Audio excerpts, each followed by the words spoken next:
Olá, bem-vindos a mais uma explicação detalhada. Hoje a gente vai desvendar um assunto que costuma tirar o sono de muita gente que se prepara para concursos na área da educação. A famosa teoria do desenvolvimento de Henry Wallon. Pode até parecer um bicho de 7 cabeças num primeiro momento, mas na verdade é um modelo super lógico e altamente conquistável quando a gente entende o funcionamento dele.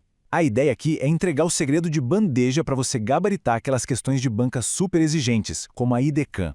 Vamos fugir daquela decoreba chata e entender a lógica por trás de tudo. Para facilitar, a nossa estrutura de hoje tem 5 passos bem diretos. Primeiro, a teoria dialética de Wallon. Segundo, vamos dissecar um erro pedagógico clássico. Terceiro, explorar o estágio do personalismo. Quarto, mapear os outros estágios. E, por fim, entender o incrível movimento de pêndulo. Certo? Então vamos direto para a primeira parte, a teoria dialética de Wallon. Vamos mergulhar de cabeça nisso e estabelecer a base de todo o pensamento de Wallon. O maior erro que muita gente comete é tentar apenas decorar a tabelinha de idades de cada fase. Sinceramente, isso não funciona nas provas. O verdadeiro pulo do gato é entender que essa teoria é, na sua essência, dialética. E o que isso significa na prática? Significa que o desenvolvimento não é uma linha reta. Na verdade, domínios como a afetividade, a cognição e a motricidade ficam o tempo todo se alternando no comando. É quase como uma corrida de revezamento. Em uma fase, a emoção domina. Na fase seguinte, a inteligência toma a frente. Entender essa alternância, o conflito central de cada período, é, sem dúvida, a chave mestra para resolver qualquer questão sobre o tema. E para ver isso na prática, vamos para a seção 2, dissecando o erro pedagógico. Vamos fazer uma verdadeira autópsia de um erro clássico em provas de múltipla escolha. É impressionante a frequência com que os candidatos marcam a alternativa que descreve o estágio categorial quando a questão pedir algo bem diferente. A confusão enorme rola na hora de localizar onde acontece a tal da diferenciação da personalidade. Colocar essa diferenciação no estágio categorial é um baita de um tropeço conceitual. Pensa com a gente, aos 6 anos de idade, a criança entra na escola formal, certo? Nesse momento, toda a energia dela muda drasticamente para o mundo exterior, para explorar mentalmente e organizar os objetos ao redor. Ou seja, o estágio categorial é totalmente voltado para o outro, para a exterioridade. Então dizer que a criança está focada em construir a própria personalidade nessa fase simplesmente não bate, porque ela já construiu essa base de identidade na etapa anterior. E é aí que entra a parte mais interessante que vamos ver na nossa seção 3, o estágio do personalismo. Pois é, a etapa que dá a resposta correta para essa diferenciação da personalidade é justamente o estágio do personalismo. É entre os 3 e os 6 anos de idade que acontece aquele momento explosivo e, vamos ser sinceros, fascinante, em que a criança finalmente descobre que é um indivíduo totalmente separado das outras pessoas. É uma fase de extrema interioridade. O foco central é todinho na construção do eu.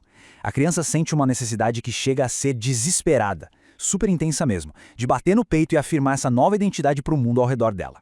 Mas como será que essa afirmação de identidade acontece na vida real? Não é de forma aleatória, viu?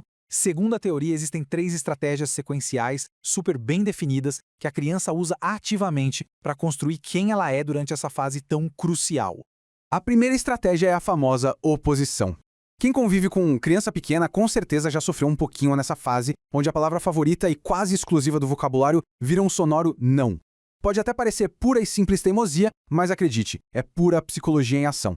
A oposição é literalmente a criança empurrando o mundo para trás para provar que existe de forma independente. É a lógica de eu preciso negar o outro para conseguir afirmar a mim mesmo. Genial, né?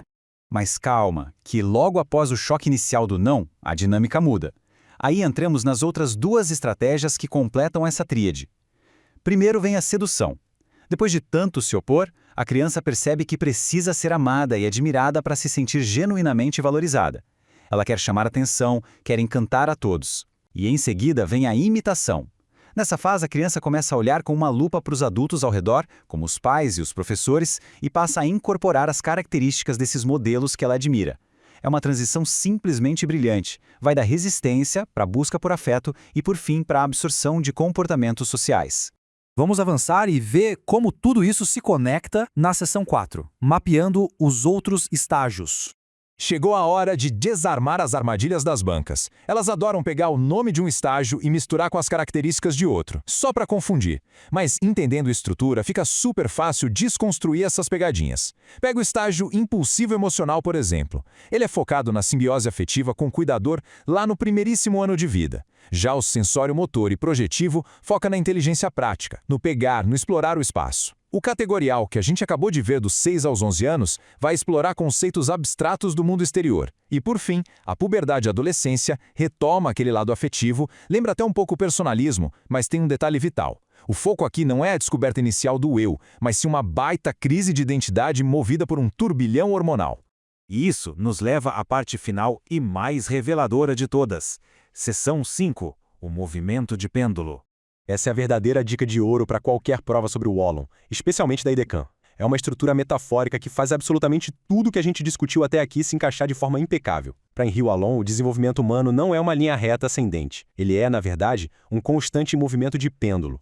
É um ritmo fascinante que nunca para. O pêndulo balança para dentro em certas fases, focando na construção íntima da pessoa, e depois balança lá para fora em outras, jogando energia para a exploração cognitiva e para conhecer o mundo externo.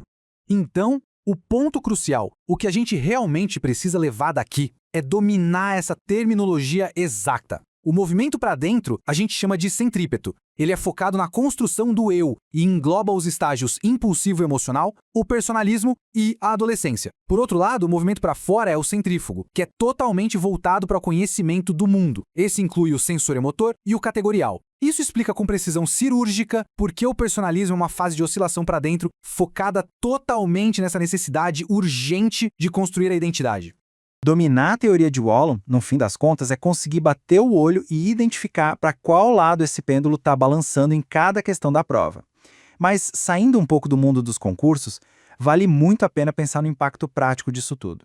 Se o desenvolvimento é mesmo essa respiração contínua, essa oscilação sem fim entre construir a si mesmo e explorar o mundo lá fora, como será que isso transforma a forma como a gente ensina no dia a dia nas salas de aula? Fica aqui essa provocação fundamental. Pense em como essa visão fantástica de Wallon ainda pode mudar, e muito, as nossas práticas na educação de hoje. Até a próxima!